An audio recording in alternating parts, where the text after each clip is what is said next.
Max Holloway and the Korean Zombie show each other respect on social media since UFC Singapore. Max posted this to his Instagram. He wrote, "What an honor to share the octagon with you, Korean Zombie. The man, the myth, the legend. Watching you throughout the years and how you carried yourself in the fight world with humility and respect, like a true martial artist. The OGs of the WEC/UFC. None of these circus acts. You are the last of a dying breed. Thank you for paving the way. Enjoy your retirement. Looking forward to your first singing album, my brother." The Korean Zombie left a comment saying, "My last. It was an honor to be with you. Let's go with my first album." Merab Dvalishvili does not approve of Chito Vera getting the next bantamweight title shot. Merab wants Sean O'Malley to fight either him or rematch Aljo. He went on to say Chito is a joke. He's not even top 5, man. He got dominated by Corey Sandhagen right before. Now he's coming from a boring fight and winning against Pedro Munoz. Everybody agrees that he doesn't deserve the title fight. And everybody knows that I beat 2 former champions back to back. Jose Aldo beat Chito Vera, and Petr Yan beat Corey Sandhagen. Corey Sandhagen beat Chito Vera. If O'Malley don't want to wait, or for some reason he's going to fight somebody else, then I'm the next guy. There is no one else other than Aljo who should fight O'Malley. There is no one else. O'Malley should fight either Aljo or me. Darren Till gives his take on the notion that Sean O'Malley is receiving the Dana White privilege treatment. Although Darren picked Aljo to beat Sean, and even said that he was going to bet his entire net worth on it, he gives props to Sean and says that he's just a superstar. In an interview with betting sites, Darren said if there is or there isn't, it doesn't matter. If you're the guy who's bringing in the numbers, for example, when I last fought, there were some superstars on the card. One in particular was Paddy Pimblett. And other times I've fought, other times I do interviews, always just look at my interviews. They always hit the spot. Boom, massive views. If you're bringing them views, you are going to get the special treatment. There's no other way around it. Dana White is not our friend. He might like us, but he's not our friend. This is a business relationship. Whatever it's called, Dana White privilege. For me, it's just basically superstar privilege. Sean O'Malley is a superstar.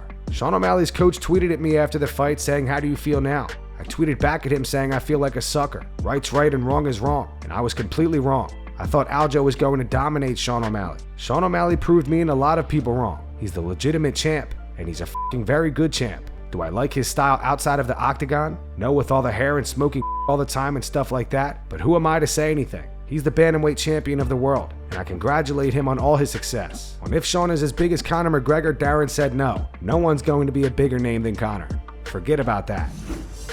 Jamal Hill on his YouTube channel gives his take on whether or not Sean O'Malley versus Aljamain Sterling was stopped early. His head got caught between the fist and the canvas. I believe that was the shot that kind of made Mark Goddard believe that he needed to come in and stop it. Do I feel that he could have let the fight go on a little bit more? Yeah, I do believe that he could have gave Aljo a little bit more of a chance, but the face plant, that hard shot coming down, and then the fact that he was rolling over, giving up his in his back was the reason why you can't really say much about the stoppage, right? Shout out to Sean, man. Shout out to Sugar Sean. He did what he said he wanted to do. It's an incredible thing to see, you know. I know this feeling. I came off the same show as he did. I had the same start that he did from the same place, you know. Had to go through these progressions to make it through these ranks to ultimately win the title, you know, with all the doubt. You know, I've had haters and doubters for every single fight. Oh, you're gonna lose. Oh, you can't do this, you can't do that, you can't do this. And to ultimately grab that final prize, brother. Man, against the opponent that you did it against the most decorated bantamweight of all time. You know, yeah, bro. Shout out to you, man. It's incredible. You know, that's what sports is about. It's about these moments, you know, these moments of triumph, these moments of I've been working for all this time, and I believed in myself that I could make it happen, you know, and ultimately making it happen is just like a dream come true.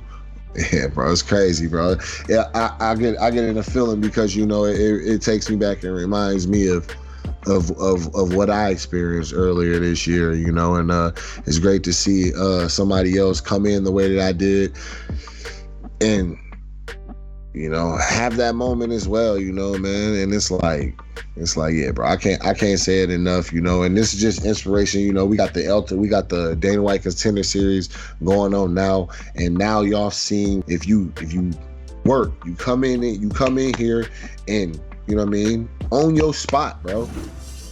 So it looks like Conor McGregor versus Michael Chandler may be confirmed for UFC 296 on December 16th. On the UFC Fight Pass website, they may have leaked the fight. As you can see right here, on UFCFightPass.com/UFC 296 Chandler vs. McGregor, it brings up this landing page with a countdown to the event.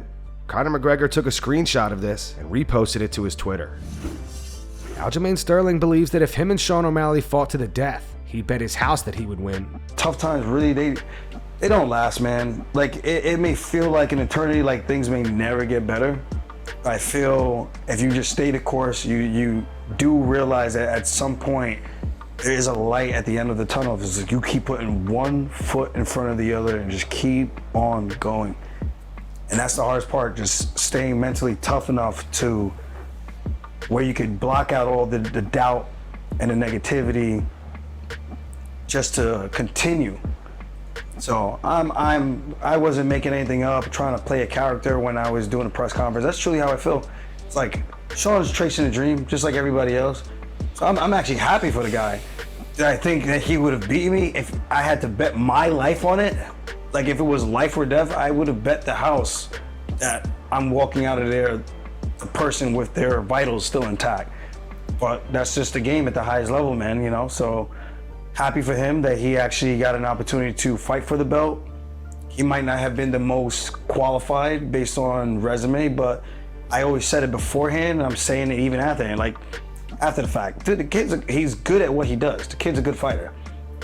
And I am interested to see how long he can actually hold on to that spot. I would love to get that rematch, though. Would love to get that rematch. Not to 2024, though. That. Sean Strickland recently had words for Ian Garry. Ian recently got married and added his wife's last name, so he is now Ian Machado Garry. Sean Strickland does not approve of this. Sean went on to say, "I do not like the Irish guy because he's a fucking beta male. Didn't he take his girl's last name? She's a bit older. She already has a fucking kid. Yeah, they got a kid together, but you simped up like you're a weak motherfucker. He was supposed to fight Jeff Neal, who's actually good. So I guess Jeff Neal got arrested for like, I don't know, a DWI. I don't know, the same shit everybody gets arrested for. So he's sitting there behind a computer making a shirt of his mugshot. Now we all got fucking mugshots. Curtis got a mugshot. Curtis replies that he actually does not have a mugshot. I don't, actually. And that's going to wrap it up for the news. Thanks for watching. If you enjoyed the video, be sure to subscribe to Full Mount MMA and click the bell icon to be notified when we post future ones. Here are the 3 top comments from last video. These comments are in reference to UFC Singapore. The first one's from Nate Marks. It says, "Zombie actually fought harder than I thought he would. He just doesn't have that iron chin like he used to. It happens to the best of them. What a great career." The second one's from EMG Sports. It says, "From the entrance to the fights to the knockouts, Korean Zombie is a legend of MMA and will be dearly missed. Congrats to Max Holloway and thank you, Zombie." And the final one's from Beast Fueled. It says, "Korean Zombie would have slept anyone else in the division aside from Volk with those hits. It was cool to see him emotional on the mat, regretting not becoming a champion, to smiling as the fans sang his song, and let him realize that he inspired and entertained so many. Max really put on a show in honor of the people of Maui. Respect to both." Those were the 3 top comments from last video. If you want to be featured on the next one, all you have to do is comment down below. If you missed yesterday's news, click the video on screen to get caught up. And make sure to go subscribe to our second channel where we post our exclusive MMA interviews.